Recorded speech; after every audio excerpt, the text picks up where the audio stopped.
नमस्कार दोस्तों, स्वागत करता हूं आपका एमएमबी के ऑफिशियल यूट्यूब चैनल पर। मैं अभिषेक आपको इकोनॉमिक सब्जेक्ट पढ़ाने जा रहा हूं। यहां आप देखेंगे दोस्तों, यूपी ट्रिपल का जो पीटी का सिलेबस है वो बहुत लिमिटेड है।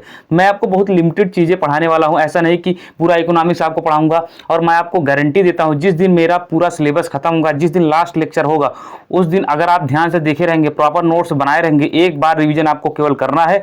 बाकी आप पीईटी का आप पुराना पेपर उठा लीजिए, दोनों पेपर, अगर एक भी क्वेश्चन छूट जाए, केवल करंट के जो क्वेश्चन होंगे उन्हें छोड़कर मैं बात कर रहा हूं, जो क्योंकि कुछ करंट जैसे आप देखेंगे रेपो रेट वगैरह बदलती रहती है, तो वो उसकी बात मैं नहीं कर रहा हूं। बाकी पीटी में जितने भी क्वेश्चन पिछली बार पूछे गए थे दोस्त, अगर उसमें से एक भी क्वेश्चन छूट जाए तो मेरी गारंटी है कमेंट बॉक्स खुला रहेगा, जो आपको बोलना है बोल के जाइएगा। लेकिन हाँ, इस पूरे लेक्चर को, इस पूरे सब्जेक्ट को आपको ध्यान से देखना है। मैं एक एक पॉइंट सब कुछ कराने वाला हूँ सिलेबस के अकॉर्डिंग। तो चलिए देखते हैं इसका सिलेबस क्या है, यूपी पीटी ने क्या घोषित किया हुआ है। उसके बाद यहाँ पर देखेंगे तो एक एक टॉपिक मैं आपको एक तरफ से बताने वाला हूँ। ये 5 नंबर का रहने वाला है आपका इकोनॉमिक्स। तो चलिए शुरू करते हैं। भारतीय अर्थव्यवस्था, यहाँ देखेंगे तो पहला आपका जो टॉपिक है मिला लीजिएगा, आप सिलेबस से ऑफिशियल वेबसाइट पे जाकर डाउनलोड कर लीजिएगा। भारतीय अर्थव्यवस्था 1947 से 91 तक, यही टॉपिक मैं आज आपको पढ़ाऊंगा। उसके बाद सेकंड है योजना, पंचवर्षीय योजना है आपका, योजना आयोग है। उसके बाद है इकोनॉमिक्स, मतलब जो है मिश्रित अर्थव्यवस्था, निजी एवं सार्वजनिक क्षेत्र है। उसके बाद आपका हरित क्रांति है, दुग्ध विकास एवं ऑपरेशन फ्लड है, बैंकों का राष्ट्रीयकरण तथा सुधार होगा। अगले टॉपिक की तरफ मैं बात करूं दोस्तों, वर्ष 1991 में आर्थिक सुधार तथा उसके बाद की अर्थव्यवस्था, यानी जब एलपीजी सिस्टम आया था, उसके बारे में मैं आपको थोड़ी सी चीज़ें बताने वाला हूं, क्योंकि यहाँ पर इंट्रोडक्शन उसका है, किसकी गवर्नमेंट थी उस समय, कौन से फाइनेंस मिनिस्टर थे, सब कुछ मैं आपको बताऊंगा। उसके बाद है वर्ष 2004 के पश्चात आर्थिक सुधार, यहाँ बताने वाला हूँ। कृषि सुधार, ढांचागत सुधार, श्रम सुधार, आर्थिक सुधार, जीएसटी, सब कुछ मैं बताऊंगा। जीएसटी में मैं आपको बहुत अच्छी से एक्सप्लेन करूंगा, क्योंकि यहाँ पर क्या है, बहुत इंपॉर्टेंट है। 1 से 2 क्वेश्चन यहाँ से फिक्स है, यहाँ से क्वेश्चन पूछे ही जाने का है, यानी यहाँ पर कोई दो राय नहीं। तो चलिए शुरू करते हैं अपने सब्जेक्ट को। सबसे पहले इसके इंट्रोडक्शन को हम देखेंगे। तो इंट्रोडक्शन को हम देखेंगे तो सबसे पहले है इकोनॉमिक्स, यानी अर्थशास्त्र। आखिर ये होता क्या है? अर्थ का मतलब होता है धन, यानी ये 2 शब्दों से मिलकर बना है अर्थ। शास्त्र जानते हैं सभी लोग, शास्त्र किसी विषय का अध्ययन करना शास्त्र कहलाता है। शास्त्र का मतलब अध्ययन, और अर्थ का मतलब होता है धन। यहाँ मैं इकोनॉमिक्स पढ़ा रहा हूँ, तो यहाँ मैं क्या बताऊंगा, अर्थशास्त्र यानी धन का अध्ययन क्या कहलाता है, आपका अर्थशास्त्र कहलाता है। उसके बाद नोट, यहाँ देखेंगे अर्थशास्त्र ग्रंथ चाणक्य द्वारा लिखित, या मतलब चाणक्य ने एक अर्थशास्त्र ग्रंथ लिखा था, लेकिन उसका संबंध अर्थशास्त्र से बिल्कुल नहीं है, इकोनॉमिक्स से बिल्कुल नहीं है। उसका संबंध जो है वो राजनीति से है। यहाँ आप बहुत ध्यान रखिएगा, क्योंकि एग्जाम में पूछा गया है। और यहाँ इकोनॉमिक्स यूनानी शब्द ओक्योनॉमी से बना है, जिसका मतलब संसाधनों का प्रबंधन। यानी इकोनॉमिक्स क्या बना, यानी जाहिर सी बात है, इकोनॉमिक्स हम क्या करते हैं, किसी देश की अर्थव्यवस्था को हम चलाते हैं। यानी जो पैसा हमारे पास आता है किसी भी रिसोर्स से लेकर, या हम टैक्स द्वारा, यानी जो उत्पादन होता है उसके टैक्स द्वारा जो भी पैसा मतलब हमारे पास आता है, उससे क्या करते हैं, हम अपने देश को चलाते हैं। ट्रांसपोर्ट हो गया आपका, मतलब जो भी मतलब योजनाएं तमाम तरीके के चलाते हैं, तो किसे चलाते हैं, हम उसी खर्च में चलाते हैं। यानी किसी घर का खर्च आप मान लीजिए, तो हम क्या करते हैं, 10,000 अगर आपका वेतन है 15,000, तो उसी में सारी चीजों को हम मैनेज करते हैं। इसे हम कहते हैं अर्थव्यवस्था। वो आपके घर की अर्थव्यवस्था है, और ये पूरे देश की अर्थव्यवस्था रहने वाली है। तो यहाँ पर इसका जो सबसे पहले कंसेप्ट दिया था, वो यानी जो फादर ऑफ इकोनॉमिक्स जिन्हें बोला जाता है, एडम स्मिथ। पता नहीं कितनी बार एसएससी पूछ चुका है, ध्यान रखिएगा, ये एग्जाम में पूछ सकता है। इनकी बुक थी द वेल्थ ऑफ नेशन, ये भी बहुत बार पूछा गया। और सन तो आप ध्यान रखिएगा, बहुत इंपॉर्टेंट है, क्योंकि ये पहले थे तो इसलिए इंपॉर्टेंट है ज़्यादा। इकोनॉमी का मतलब होता है किसी देश की अर्थव्यवस्था जो होती है उसे हम इकोनॉमी कहते हैं। उसके बाद इकोनॉमिक्स क्या है, एक सब्जेक्ट है जो हम पढ़ रहे हैं वो इकोनॉमिक्स है, लेकिन इकोनॉमी क्या है, जिसे भारत है इसकी एक अर्थव्यवस्था होगी, इसे हम इकोनॉमी कहते हैं। क्या इकोनॉमिक्स एक विषय है, अब मतलब ध्यान से सुनिएगा, इकोनॉमी इसमें कंफ्यूज मत हो जाइएगा, दोनों अलग अलग चीज़ है।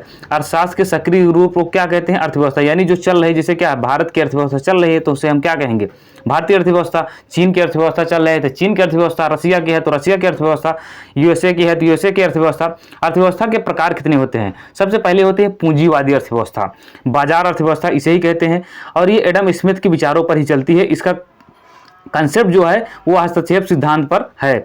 उसके बाद संसाधनों का नियंत्रण जो होता है वो जो होता है निजी क्षेत्रों का, यानी इसमें क्या होता है, निजी क्षेत्र यानी जो प्राइवेट कंपनियां होती हैं, उनका मतलब मोटिव क्या होता है, वो चाहती हैं कि वो सबसे मतलब कितना मैक्सिमम लाभ कमा ले, इनका ये मोटिव होता है। इनका एग्जांपल है यूएसए हो गया, आपका कनाडा हो गया। तो ये जितने भी देश हैं ये क्या करते हैं, ये ज़्यादा से ज़्यादा लाभ कमाने के चक्कर में रहते हैं। उसके बाद सेकंड जो हमारा है वो समाजवादी अर्थव्यवस्था है, यानी सोशलिस्ट इकोनॉमिक्स है। इसे राज्य अर्थव्यवस्था कहते हैं। राज्य अर्थव्यवस्था का मतलब होता है जहाँ पर सरकार द्वारा शासन को चलाया जाता है। यहाँ पर ये कार्ल मार्क्स के सिद्धांत पर आधारित है। इनकी बुक ध्यान रखिएगा, ये दास कैपिटल पता नहीं कितनी बार पूछा गया है, जीएस में भी पूछा गया है, आपका इकोनॉमिक्स में भी पूछा गया है।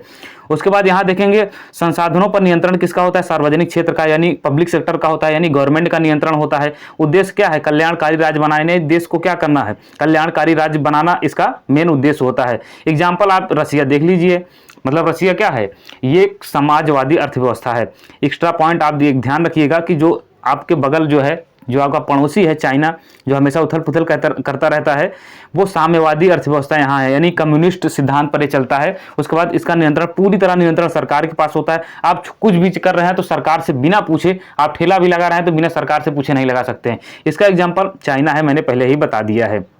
उसके बाद आगे दोस्तों मैं बढ़ूं तो मिक्स इकोनॉमिक्स होती है, यानी किसी जैसे क्या है, अपने देश की अर्थव्यवस्था कैसी है, मिक्स है कि नहीं, यानी यहाँ पर आप देखेंगे तो मतलब कुछ कंपनियां ऐसी हैं जो प्राइवेट भी हैं, कुछ है जो सरकारी भी, जैसे का आपका आईओसीएल हो गया, इफको हो गया, उसके बाद यहाँ एनटीपीसी हो गया, ये सब क्या है आपकी जो सरकार की कंपनियां हैं, लेकिन कुछ कंपनियां प्राइवेट हो गया, जैसे रिलायंस वगैरह हो गई, टाटा हो गई, ये क्या है, ये प्राइवेट कंपनियां हैं। और यहाँ पर ये जो आधारित है, ये विचार किसका था, जेएम नीस का था। उसके बाद नियंत्रण निजी प्लस सार्वजनिक क्षेत्र का होता है। निजी क्षेत्र क्या करते हैं भाई, प्राइवेट कंपनी है, जियो क्या करती है, उसको मुनाफा चाहिए, सब ज्यादा पैसा कमाएगी। लेकिन सार्वजनिक क्षेत्र क्या करता है, आईओसीएल क्या है आपका, एलपीजी मतलब आईओसीएल हो गया, आपका एनटीपीसी हो गया, ये कंपनियां क्या करती हैं, ये मतलब भारत सरकार के लिए काम करती है और ये लोक कल्याणकारी राज्य बनाने के लिए काम करती हैं। अब राज्य का मतलब ऐसा नहीं कि किसी स्टेट के बाद, राज्य का मतलब होता है एक देश के बारे में मैं यहाँ बात कर रहा हूँ। उसके बाद एग्जाम्पल इसका भारत है। वैसे आप देखें कोई भी देश पूरी तरीके से, मतलब ऐसा नहीं है कि जहाँ की अर्थव्यवस्था पूरी तरीके से जो है पूंजीवादी है या तो जो है, मतलब ऐसा नहीं, लेकिन फिर भी हम मानते हैं पूंजीवादी ही है या मिश्रित अर्थव्यवस्था, मतलब ज़्यादातर देश देखेंगे तो मिक्स्ड इकोनॉमी पे चलते हैं। अर्थव्यवस्था के क्षेत्र क्या क्या होते हैं, इसके क्षेत्र भी कुछ होंगे, तो इसके 3 क्षेत्र होते हैं, प्राथमिक, द्वितीयक, तृतीयक। उसके बाद 2 क्षेत्र और होते हैं, वो अलग होते हैं, वो इतने पूछे नहीं जाते। फिलहाल के लिए ऑब्जेक्टिव में क्वेश्चन में पूछ सकता है तो मैं बताऊंगा, लेकिन मुख्यतः 3 प्रकार के होते हैं। प्राथमिक क्षेत्र देश की ऋण इसे कहा जाता है, यानी इसे देश की ऋण को कहा जाता है। और इसके अंतर्गत क्या आता है आपका, एग्रीकल्चर हो गया, खेती बाड़ी जो हम करते हैं वो किसमें आता है, वो आपका आता है प्राथमिक क्षेत्र में। उसके बाद जीडीपी में इसका योगदान मात्र 17% है, लेकिन ये रोजगार कितने देता है, 51% लोग इसी खेती में। आपने देखा होगा खेत में जो लोग काम करते हैं, काम है 2 लोगों का, लेकिन 10 लोग उसी में लगे हैं, पूरा परिवार उसी में लगा हुआ है। तो क्या है, यानी रोजगार तो इसने 51% लोगों को दिया, लेकिन पैसा कितना आया, 17 रुपया मात्र आया। यानी क्या हुआ, सबसे ज्यादा लोगों को रोजगार तो देता है, लेकिन यहाँ पर 17 रुपए मात्र आप कमाते हैं, यानी 17% कमाते हैं। यानी यहाँ पर एक छिपी बेरोजगारी होती है, मैं आपको बताऊंगा आगे बेरोजगारी चैप्टर में, इसे छिपी बेरोजगारी कहते हैं। यानी काम कम लोगों का और लगे ज्यादा लोग हैं, ये इसमें आता है। इसमें कुल प्राकृतिक उत्पाद शामिल होते हैं, जैसे आपका कृषि, पशुपालन, मुर्गी पालन, खनन, जो भी चीजें आपकी आते हैं, जो मतलब हम अपने इन्वायरमेंट से सीधे यूज में लेते हैं, उसे हम क्या कहते हैं, उसे प्राथमिक क्षेत्र के अंतर्गत रखते हैं। तो यहाँ पर दोस्त आगे मैं बढ़ूँ तो सेकंड है आपका सेकेंडरी क्षेत्र, द्वितीय क्षेत्र जिसे बोला जाता है। इसमें आता है मैन्युफैक्चरिंग सेक्टर। मेरे कहने का मतलब क्या है, औद्योगिक क्षेत्र, यानी जो हम क्या की, जैसे हम गेहूं ले लिए तो गेहूं से क्या बनाएंगे, हम ब्रेड बनाएंगे, और उसके बाद तमाम तरह की जैसे चपाती रोटी बना दी, मतलब कुछ अलग उसको बनाना। जैसे कोई चीज़ हम उसे, किसी भी चीज़ को जो प्रकृति जो नेचुरल सोर्स हैं उनसे लेकर हम क्या करेंगे, उससे हम नई चीज को, जो नई वस्तु, मतलब नई वस्तु बननी चाहिए, जो नई वस्तु बनाएंगे उसे हम सेकेंडरी सेक्टर के अंदर रखते हैं। जैसे अंडा हो गया, जैसे ब्रेड आपका हो गया, ये सारी चीजें हो गई, मैंने एग्जांपल दे दिया।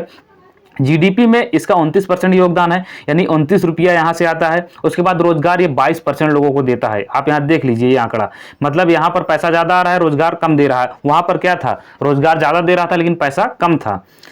यहाँ पर आप देखेंगे प्राथमिक क्षेत्र के में कच्चे माल का उपयोग, यानी जो मैंने अभी मतलब जो बताया था, गेहूं से ब्रेड बनाना, गन्ने से चीनी बनाना, तो ये क्या है, सेकेंडरी क्षेत्र में आता है। उसके बाद एक होता है निर्माण। आपने सुना होगा, निर्माण अलग चीज है, विनिर्माण अलग चीज है। निर्माण का मतलब होता है रोड, ब्रिज, ईटीसी, यानी जैसे आपने सड़क बना दी, यानी ब्रिज बना दिया हमेशा के लिए, बहुत दिनों के लिए घर बना दिया, वो क्या है, एक बार बन गया, वो निर्माण के अंतर्गत आता है। विनिर्माण क्या होता है, यानी जो हम दैनिक चीजों में यूज करते हैं उसे हम विनिर्माण कहते हैं, मैन्युफैक्चरिंग। डिफरेंस समझ लीजिएगा, क्योंकि यही चीज 4 ऑप्शन में दे देगा और आपसे पूछ लेगा कि विनिर्माण क्षेत्र में कौन कौन चीज आती है। तो आपको ये ध्यान रखना होगा, जो चीज हमेशा के लिए बन जाए, जैसे क्या है, घर बन गया बहुत दिनों के लिए, हमेशा पड़ा रहेगा, तो ये क्या है, एक कंस्ट्रक्शन के अंतर्गत आता है। उसके बाद आगे मैं बढ़ता हूं, यहां देखेंगे आपका तृतीय क्षेत्र हो गया। दोस्त तृतीय क्षेत्र के अंतर्गत आता है सेवा क्षेत्र, जो हमारा सर्विस सेक्टर होता है वो तृतीय क्षेत्र के अंतर्गत आता है। और यहां देखेंगे जीडीपी इसमें 54% है, यानी आप 54 रुपए यहां से कमाते हैं। उसके बाद रोजगार कितना देता है, 27% क्या करता है, ये रोजगार देता है। और इसमें क्या आता है, परिवहन हो गया, बैंकिंग हो गया, होटल हो गया, यानी जितने भी चीज जो आती है सेवा के अंतर्गत आती हैं।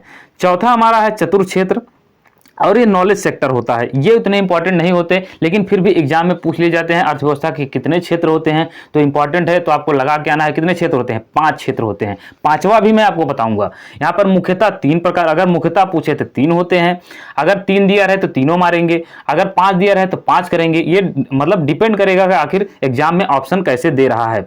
उसके बाद दोस्त यहाँ देखेंगे तो इसके अंतर्गत क्या आता है, इसमें बौद्धिक गतिविधियां शामिल हैं, आईटी सेक्टर हो गया, रिसर्च हो गया, जितनी भी चीजें आती हैं वो किस में आती हैं, वो आपका चतुर्थ क्षेत्र में आती है। उसके बाद अगला सेक्टर जो है वो पंचम क्षेत्र हो गया। पंचम क्षेत्र समाज के उच्च निर्णय लेने वाले होते हैं, जैसे मीडिया हो गई, साइंस हो गए, ये सारे जितने भी लोग इंटेलेक्चुअल प्रॉपर्टी जो भी होती है वो किसके अंतर्गत आती है, वो पंचम क्षेत्र के अंतर्गत आती है।